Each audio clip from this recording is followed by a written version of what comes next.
Hey everyone, let's talk about Wylk, the latest global exclusive premium unit.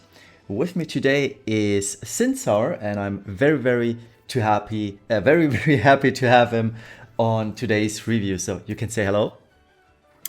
Thanks again for inviting me, Liv. I'm glad to talk about our newest premium global unit. Yes, so Sinzar said he's going to carry this video, so let's get started, I'd say. All right, so Will, basic overview, base form, he's an LB chainer. He does a lot of other things though. And in Brave Shift, he actually does have two roles. Basically, on the one hand, he is an LB chainer with dragon specific damage on his LB. And on the other hand, he's a morale chainer, much like Curtin and Lara, just all in one. So I also included some of the abilities that he has. Left hand side is the base form ability, Memories of the Ancestral Dragon, which is his LB modifier increase. And my thought on this, one use per battle, yeah, it's fine for things such as Dark Visions, but for Clash, I find this irritating. Don't you think too? Don't you think so too, Sinsar? Which one are you talking about? The memories of the Yeah, ancestral yeah, dragon? yeah, the one on the left. Oh yeah, that one. That's the one on his left side. Yeah. For Dark Visions, it's pretty fine because you just do it the once. Exactly. But for like extended trial clears, yeah, it is definitely a little bit irritating that he can only do that big modifier boost one time. Yeah, I wonder, they have the specific thing with rechargeable Grandises on global exclusive premium units, so why not make this also rechargeable?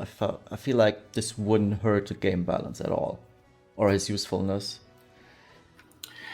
Yeah, I agree. They probably, maybe I would assume, wanted to keep his like long-term DPS and Clash, more of the Magnus abilities in the shift form. But Hmm. you're probably going to get into those by their own problems, headaches. But yeah, the modifier boost, you can replace it with like Tyvus's Spirit or all that kind of stuff. But it does make him a lot clunkier on like for an actual like trial clear for like War Mech or the upcoming stuff that you're still going to be doing like a 10-turn fight or so on Hmm. average. So it can be a little clunky trying to use him for a extended non Dark Visions, non Clash fight. Yeah, I totally agree. And then on the other hand, we do have Dragon's Reincarnation. That one is one turn cooldown. You can use this anytime you want. Granted, you have the 60 LB crystals. And this one's interesting because it interacts with the Vengeance against the Draconaut. And it's recharging the Grandest that actually deals the most damage in Clash, which I like this interaction. The ability itself is rather cool. It's a perfect dispel first. Some breaks, 88% attack magic, 3k max morale damage, which is high to be honest, but then again, no berserk attached to it, so it's kind of whatever. I like this ability. It's also chaining and bolting strike, which is nice for Clash and literally anything else. But this leads us to another issue, and that huge issue is that Wylk does not start with his actual Grandis, which we see on this slide. Right hand side, top right, Vengeance against the Dragonaut, which is his big burst, 90% defense break, inflicts berserk, so pretty much Lara and Carton's Grandis is in one already. 400 attack boost, and 1260 and 1290 morale modifier split, meaning 2550x in total. Which is cool, but the issue is this starts at 0 charges, and I feel like that's his greatest headache. Don't you agree? Yeah, for like a longer clear, it's definitely the thing. I don't really think it's too big of a deal for short content where you're going to be killing it in one burst because you still got to do the other like Magnus abilities anyway for the 35% weapon imperil, which Hmm. does recharge this. So for like a short burst, I think it's fine. But as I found out on the 20 plus turns Clash of Wills clears recently, yeah, this is incredibly irritating to use on a fight that goes long. Yeah, and I feel like his whole break shift is super clunky to use. the rotation feels so weird on him, honestly, and I hate his rotation, max DPS rotation, because there's a lot of different things involved. You need to Axe Imperil or Fist Imperil. It's the rock style Quake Blade, or I forgot the other name of the wind one, which is the Fist Imperil, but they basically do the same thing. And I find this a little bit too much, especially because he's so LB hungry and it's hard to fill his LB. And it makes using him a huge headache, honestly. Yeah, for the most part. Like in Clash of Wills, I ended up using his LB the majority of turns, just because even though it is lower damage, it's just a lot more convenient to use, and it made him feel a little smoother. But it's still not that far behind his big burst. Yeah, that's true. He actually does burst real good. And another thing that is super interesting about his kit is, and that's what we're gonna get later too, is that he has two STMRs basically. You can freely change your STMR from Axe to Fist. You get the recipe with the unit basically, if I'm not totally mistaken. And for 1 million guild, you just change it up from Fist to Axe or Axe to Fist. And the abilities change depending on which weapon you have equipped. So I showed the rock style. There's also the wind style. I don't know the name again, but it's basically the same thing, just Fist Imperil at 35% and all the same things. And at the bottom, you see rock style stand firm and cloud style bend in the wind, which basically still do the same. It's just that the resistance is different. Rock style has 50% earth resistance and 25 lightning. The other one has 50 wind, 25 ice. Also different killers. Left-hand side, human dragon for rock style. Wind one has demon insect. So rather cool stuff, I guess. Honestly, I cannot really decide which one is better, but probably the axe due to higher variance. But we'll get to that. Also, another difference in the base form rock style static drag and cloud style peaceful zephyr. Depending on what you have, it's different things. And mitigation, human dragon, for example, or demon insects. So I like this kit, and it's rather unique. So what's your take on his whole kit? It's pretty cool, and it is really interesting the way they have part of his kits locked behind the weapon you have equipped. It's just a little bit of a mixed bag for me, because on the one hand, it is very unique. It's the only unit that does this. It's cool from a flavor perspective, but from like a metagaming standpoint, it basically just means like half his kit is not available in battle because you can't change weapons in battle. So if you go in there like with the axe equipped, you just can't access his 250% like demon and insect killer. You just can't do it because you're using the axe. Right. So it's interesting, and for most fights, it won't be that big a deal, but it would be a little. I think if they were trying to separate the kit, I think it maybe would have been a cooler idea to have like the unavailable part at least be available through like maybe a multi-turn unlock or something. That way you have the option to get to it during battle, but I guess not. Yeah, that's a good idea, actually. I would have loved that. And lastly, we have focused wind stance, and there's also an earth stance, which imbues him with wind / earth, and it's a 60% amp to physical magical damage. Also increases wind or earth damage, wind or earth resistance by 130.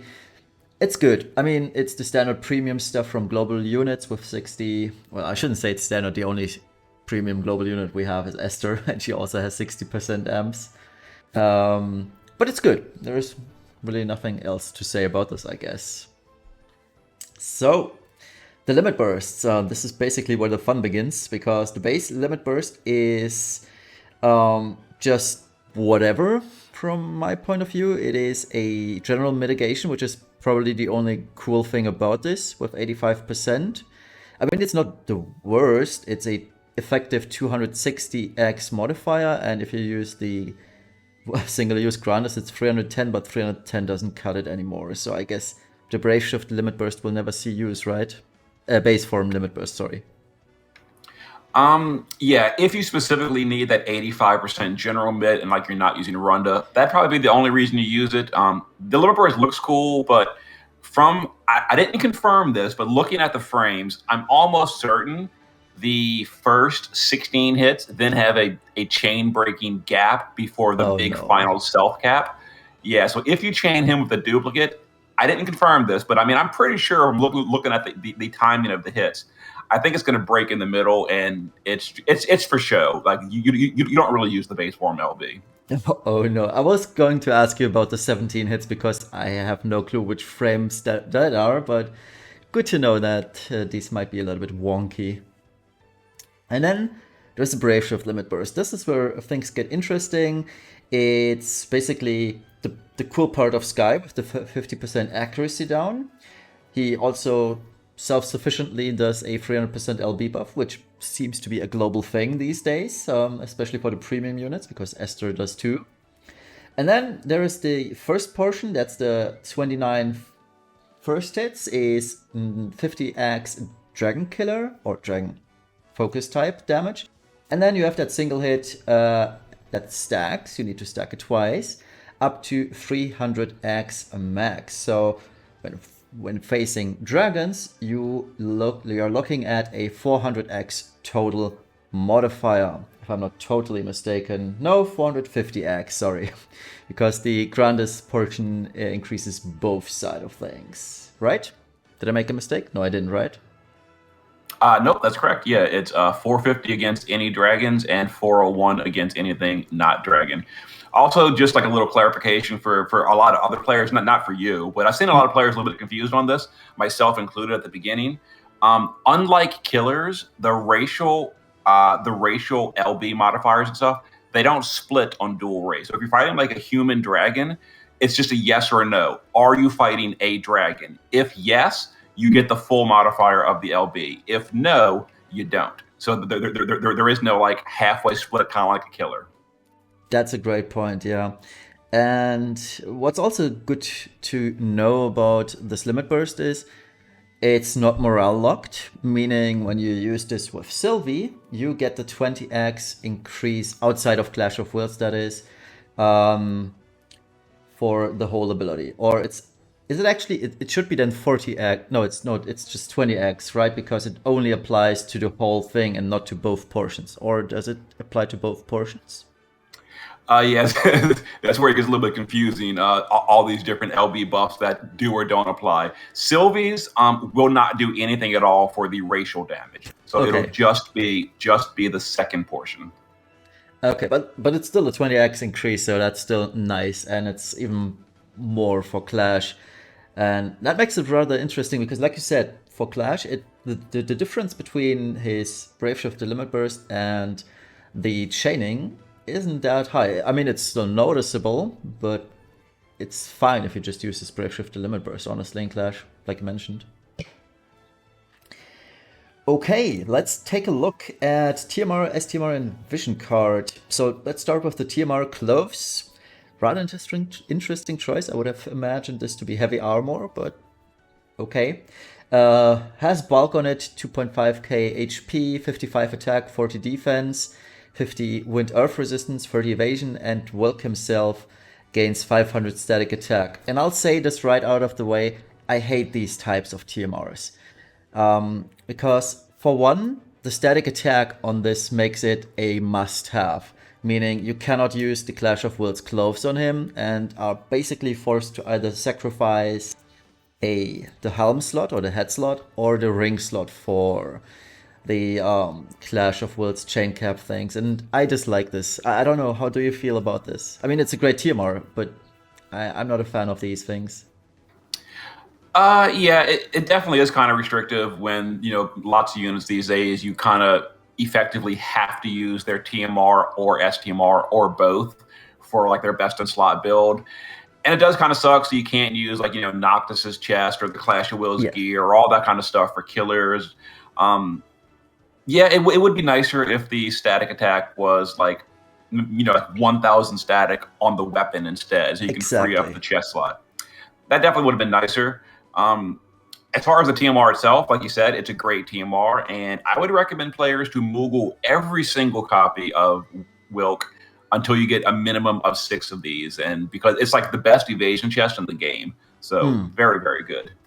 Exactly, and I personally like this for tanks too, just because of the evasion. It has HP on it, which matters more than actual effective HP with spirit and defense these days. When you have fixed attacks dealing 200,000 damage to you, it's kind of weird. But okay, then the Super Twist Masters. We have, like I mentioned earlier, a choice between a two-handed axe with a crazy variance span from 1.15 to 1.95. And then there is the fist with the standard two-handed fist variance, 1.45, 1.65. Both have basically identical stats and passives. So 235 attack. The fist has 150 HP and 500 static attack, but the difference is basically in the wind resistance or in the resistance type. So both have 50 LB damage.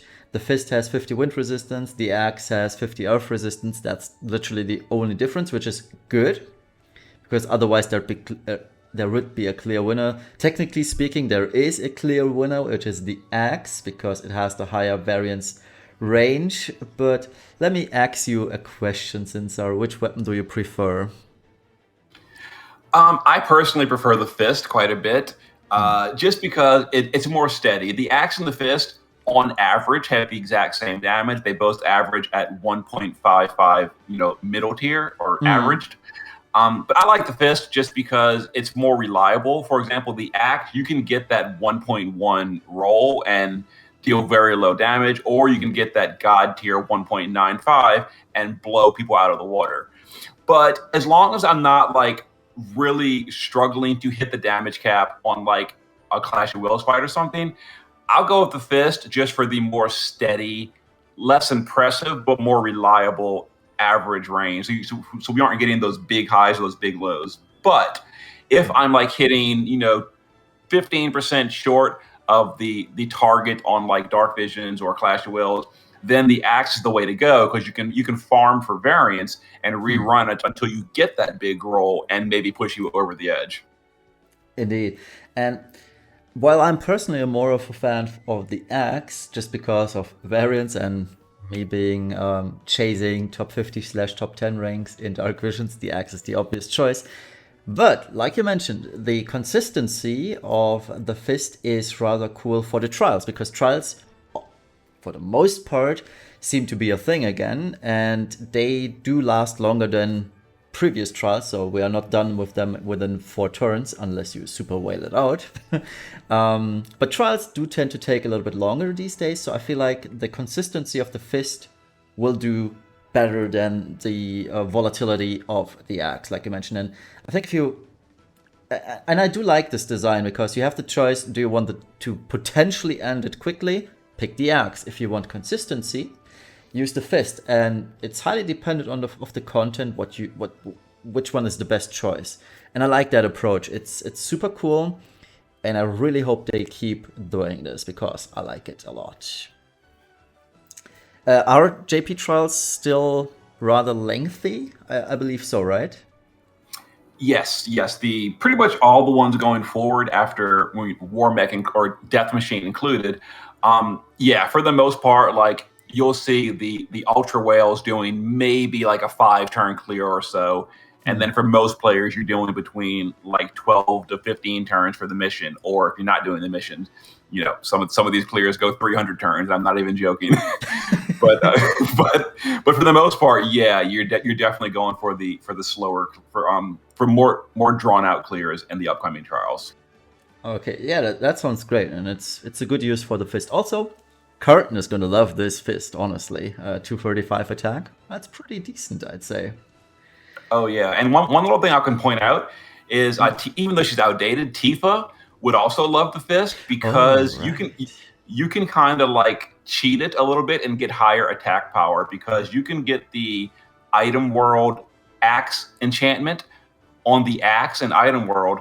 And then when you convert it to a fist, it retains the item world enchantment, meaning you could get you could get the 40% axe rare, the 30% special global rare, and then the 20% attack, for a perfect roll, and get a 90% attack power, then swap it to a fist, and then use that on like Cardin or Tifa because they really struggle to gear for attack power in their double hand builds, and that'll be a huge help, or just for anyone using it. That's a genius thing. I was going to ask whether this actually works. I wasn't sure, but that's actually really cool. So I guess I should convert all my fists to axes and run that item world variants. Oh god, I'm hating item world so much. But yeah, this is awesome actually. Thank you very much for that tip. That's actually cool. So take notes, guys. That's awesome. All right, moving on to the vision card. Our first 140 attack base vision card. It's really high, it's really good, but it does have its caveat. And while the 100 attack and HP are great because they are unrestricted, I feel like the second pass, a 50 morale per turn plus another 50 for every unit not KO'd.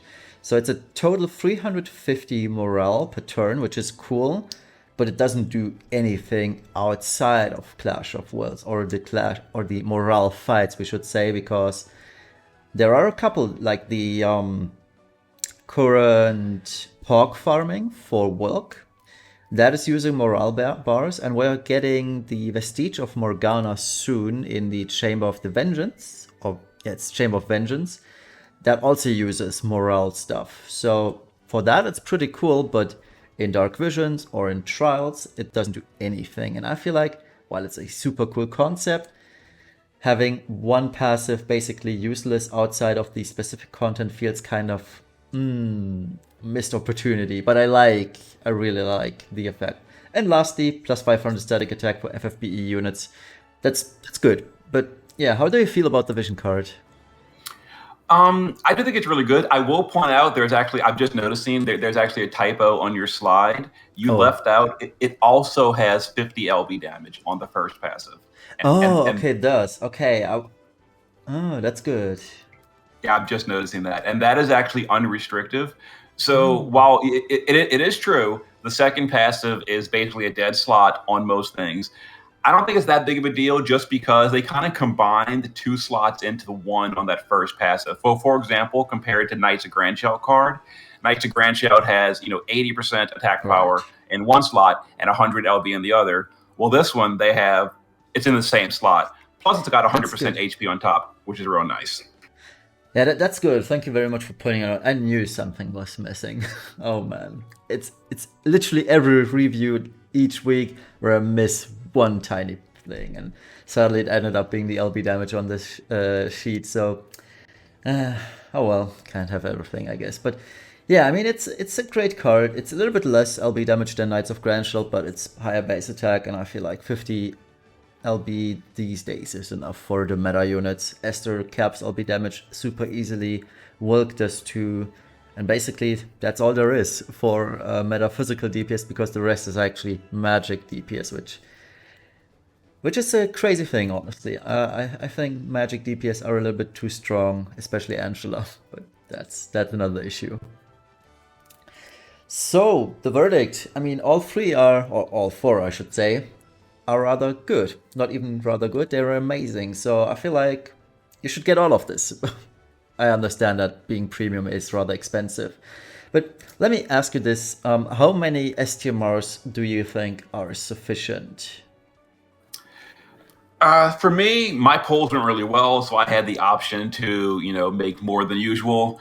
I went ahead and used STMR moguls on 2 extra duplicates, and then my EX2 mogul I used on another duplicate before sharding him, meaning I made a total of 3, and I left the option open to, in the future, get a 4th one from the primary Wylk if I wanted to.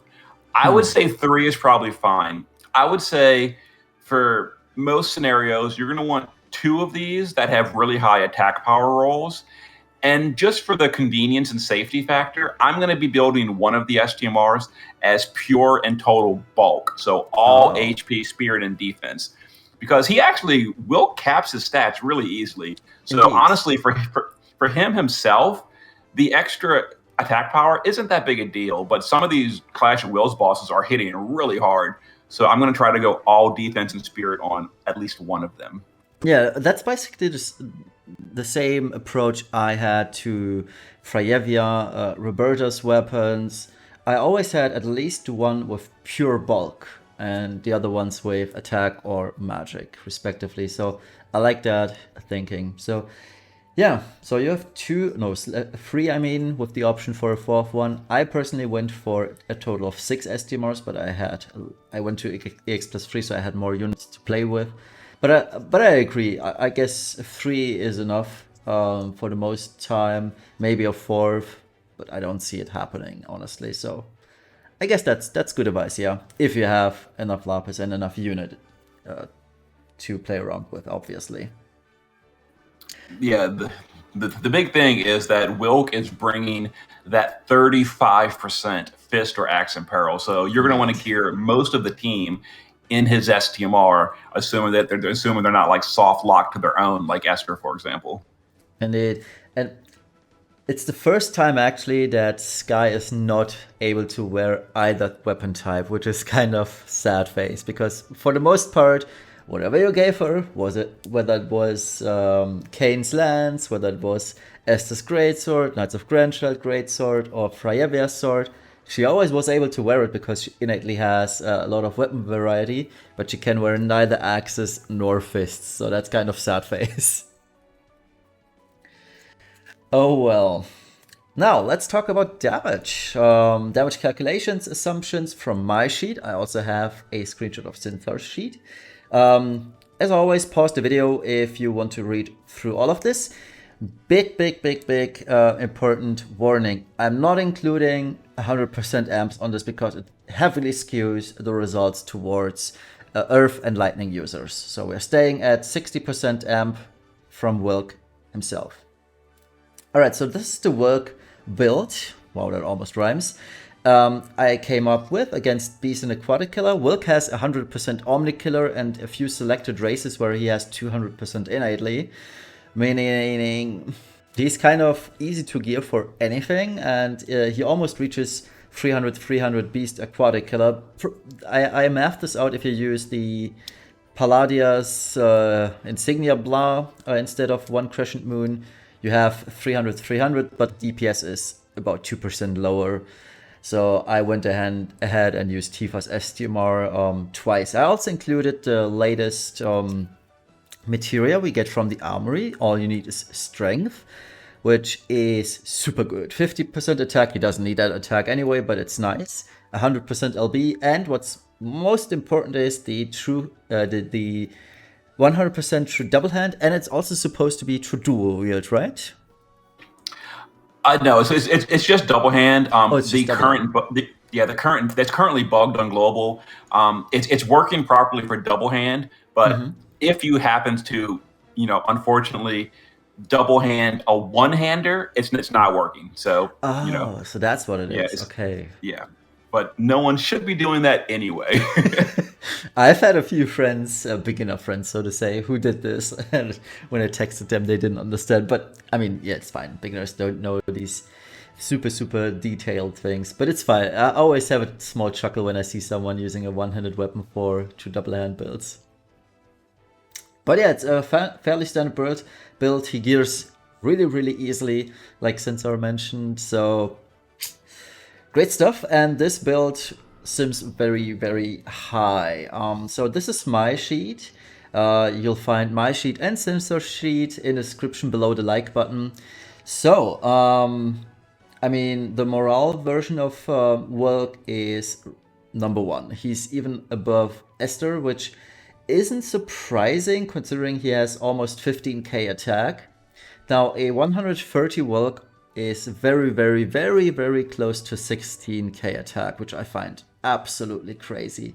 It's so far above everybody else. It's even higher than Baran, for example, or what's his name, Dark Rain. It's crazy for a physical DPS unit, but that's power creep for you, I guess. So on average, I made this with the axe build. I believe, Sinzar, you have the fist build in your sheet, right? Yes. Well, yes. Actually, my sheet actually uses just average variant, so the fist or the axe would actually be All identical right. anyway. True. Right. One one minor thing. I hate to keep doing this. One minor thing I'm noticing Sure. is just noticed the Wylk with Sylvie modifiers are not including Sylvie's modifier buff. Oh, right. Now that you mention it, this should be 470 and 421, right? Yes. Yes. Which Yes. is a pretty small thing, but Yeah, it would actually end up being above Angela in that case. I know where it happened. I pressed Control Z one too many times. Oops. Before I made this. Oh well, yeah, it's true. You're definitely correct. I made that mistake. But it shouldn't really change that much. So he's still above Esther in every case then. And you see the numbers. If I will fix this on my sheet after this video, make it 470 and 421 respectively. But the results, they don't change much, honestly. It's a minor increase. He will be pretty much #1 in any case, especially versus dragons. And yeah, I mean, that's a steep power creep in my opinion, because in Clash of Worlds, for example, the Stormseeker Esther build versus the Wylk build, it's a huge difference. It's where is it? It's 12% or 112.66% increase, and I feel like 10% more than, or 12% in this case, is rather steep already. What's your opinion on this? oh yeah, his burst is definitely very good. Also, it's as far as damage comparison, that's really good.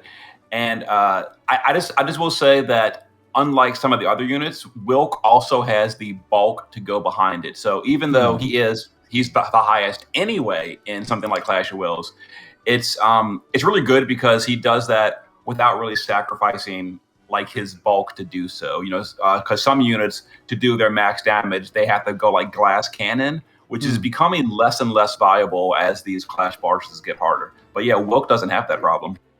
Indeed. Also, a good thing to mention is that Wylk's Brave Shifted Limit Burst, as well as his Clash of Wits Magnus, they are non-elemental, so you're free to choose whichever element you like. I mean, technically speaking, it's going to be either wind, earth, or lightning regardless. But if you were needing ice damage, you could do that. So that's another upside. Compared to units such as Baran, for example, or Knights of Grandsheld, Baran being full hardlock to lightning as a magic DPS, and Knights of Grandsheld having to split elements with light. So that's a huge upside, and one more thing that makes him stand out even more so. Then I also included, due to popular demand, the calculations with 100% amps. So for Wylk and Esther, the 100% amp adds roughly 25% damage. It's basically the difference, 100 divided by 60. And for Angela, because she only has a 50% fire amp on her own, it's a 1/3 increase, meaning 33.333 continuing, of course, increase. Knights of Grandchild on the sheet are dual elementing light and lightning, meaning it's 75%, 50 owned, 100 averaged out is 75. And yeah, as always can be seen, especially on Angela and Baran, is that focus magic is truly one hell of a drug. It really makes these mages shine. I feel like that's maybe just me, but while mage variance was nice, keeping focus magic, I feel like, is a little bit too much, right? Or what's your take on the whole focus magic thing? Yeah, definitely. For two units that are identical in every way, other than the fact that one is physical and one is magical, the magical will always win because they have that extra tool to push them further. I think a good solution would be to just add like a physical version, like, focusing energy or something. I don't know. And that way we could act kind of like Berserk for LB damage mods. Yeah, exactly. I know Riser or Golden Riser has this mechanic, but it's kind of iffy because it only works on his standard auto attack. But if you're using abilities, it doesn't work, right? Yeah, correct. If they were to ever do that to equalize, mages and physicals yet again, it would have to be a brand new effect because the current physical Hmm. one, the focus store or whatever, only works on normals. Yeah. Oh well, but I guess then again, physical units usually have the upside of being elementless. At least the global version units, the JP units, they do whatever they want and just copy pasta breaker templates these days. But so be it. And then lastly, we do have your damaging sheet. Um, your Wylk also doesn't use Esther's Sylvie's increase, I see, but you didn't mention it. So okay, so that's fine. Oh yeah, on my sheet, actually there's no one at all using Sylvie's modifier buff, just because Well, Esther is. uh, who is? Esther? Oh no, well the Esther is using the passive with Sylvie in the party, but Oh, not the actual active buff that Sylvie can apply with her right. LP. Yeah, it's 475 instead of 485. Right, right. Yeah, but yeah, my sheet is definitely one that, like you say in the little point, it's more of like a raw potential, and it's less useful in real world scenarios. That's one thing that a lot of people from my own sheet, they get a little confused on. They're like, well, for example, on the morales thing, Ibarra is the highest in the game, but no one uses Ibarra. Right. Yes, that's true, because on like the perfect scenario, some of these calculations are accurate. I mean, they're literally just pure math. The math is fine. Hmm. The problem is most of the time you can't build a team or the gear with killers, and then real world scenarios it doesn't apply, which is definitely like a downside of my sheet.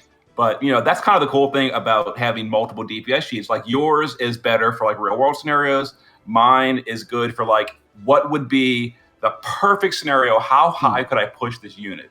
So it's really good to have lots of options for different stuff. But yeah, it's so this is like in perfect scenarios with the assumptions. Like I said, I didn't do every single buff. Like they're not using Sylvie's mod boost Hmm. in these calculations. But yeah. So but again, it's still pretty similar. Like Esther and Wylk are very similar. They're both like absolutely top tier. Exactly. And I get this question a lot, especially why is your sheet so different sometimes from mine? And you just pointed out you have the raw stats, the best case scenarios. I have unfavored races, especially, which may or may not always be the case. It's just a different modeling style.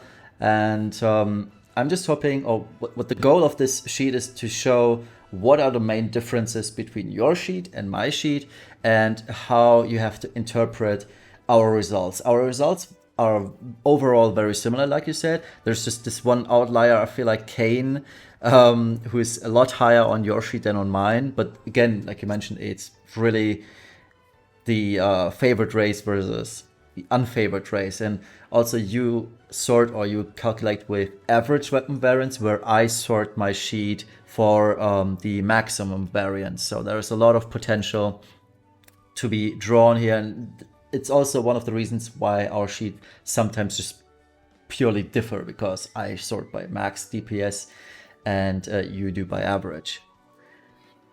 And yeah, and as far as Kane being up there, this just dragoons in general are actually going to suffer a little bit of like an indirect nerf in the fact that dragoons cannot get the 100% amps from Sylvie. So while they're Yes. in the air and Sylvie's amps is buffing the rest of the party with 100%, no dragoon can get that, and it's a little bit sad. Exactly, and the reason why this is because Sylvie is the one who auto casts the buff. It's not the unit itself that does it, and even then, I believe it wouldn't apply to dragoons up in the air. So that's one downside for dragoons going forward. I mean, if a dragoon were to have a one turn jump, like for example Roberta, she can at least get the 75% amp from. No, she can't. No, she But can't. She can't because it's yeah, only one no, on for the turn it applies, and on the next turn it's gone. yeah, it's a little unfortunate. It's like Gumi releases her card, and we're all hyped for the return of dragoons, and like a week and a half later, nope, Dragoons are going back down again. Yep, that's true. All right, so verdict time. Wylk. I mean, I rated him 9 out of 10, basically the same rating as Kaito in Clash of Wills. I had Kaito at 7 out of 10 for Dark Visions, but Wylk, sorry. Overall, I feel like he's an excellent unit, has super high burst, he has +3 points for damage, and I do have to mention, and that's something Sinzar also pointed out, is that he has the highest burst DPS in the game. And that's a very, very good distinction to make. Would you like to take it over from here? Yeah, so like, the burst thing is, for a long time we didn't have like fights that lasted more than like one burst. So burst versus sustained kind of matters these days. And honestly, Wylk sustain is great, but it's not quite to the level of like Esther, because as you point out exactly in the bad section, his brave shift and his rotation is, once you start going like 5+ turns on a fight, his rotation becomes a nightmare and not that great. It's not nearly as smooth as Esther, where it's a repeating infinite 2-turn rotation, never interrupted. It's perfect. Esther has like the best rotation in the game, whereas Wylk has one of the worst. Yep. I mean, it's kind of funny, right? On our first global premium unit, Esther, they trolled us with Esther's Field, and now I feel like they're trolling us with Wylk's whole rotation. There's always some kind of weirdness to these units, and I don't understand whether it's on purpose or not. I don't know, but it's kind of funny to some degree. All right, and overall, oh yeah, sorry, go ahead. Oh no, I was just gonna say, like this is just overall great unit that just does have a few downsides, but still, like on the overall, absolutely his 9 out of 10 rating, I would totally agree, totally.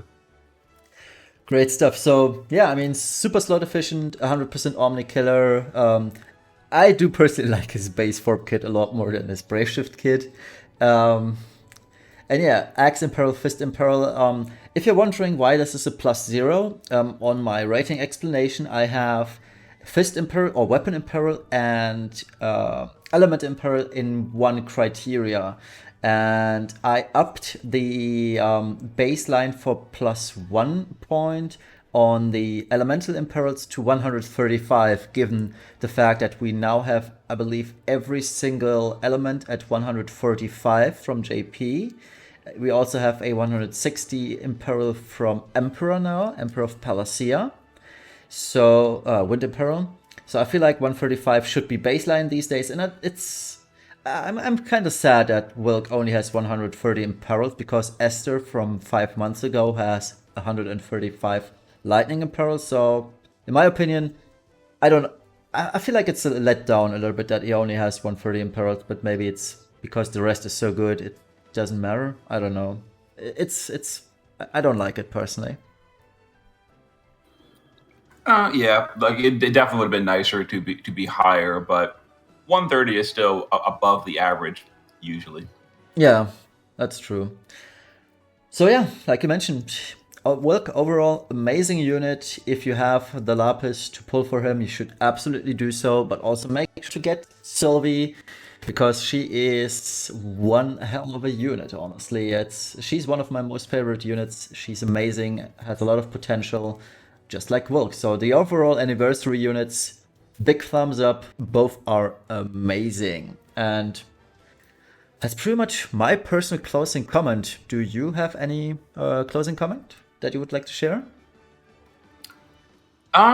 Not really. Like you said, great anniversary. Both Sylvie and Wylk are top tier units. So if you can get them both, I think Wylk will still be relevant for quite a while into the future in both Dark Visions as well as Clash of Wills content. So good unit.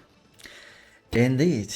And with that, we are actually at the end of this review. So thank you very much for being here with me today, Sinzar. I enjoyed the talk, and yeah.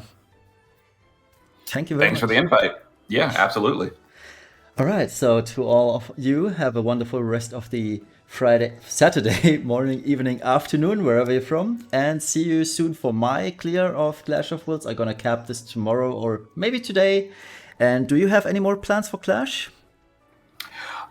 Yes, I did. I did a couple rank one clears. I'd maybe like to do another one without Esther if possible, but currently on my menu is to figure out a budget clear as well as like a turn one OTK farming clear for no modifiers, if that's even possible. It may not be because that boss is thick at 99. Oh, yeah.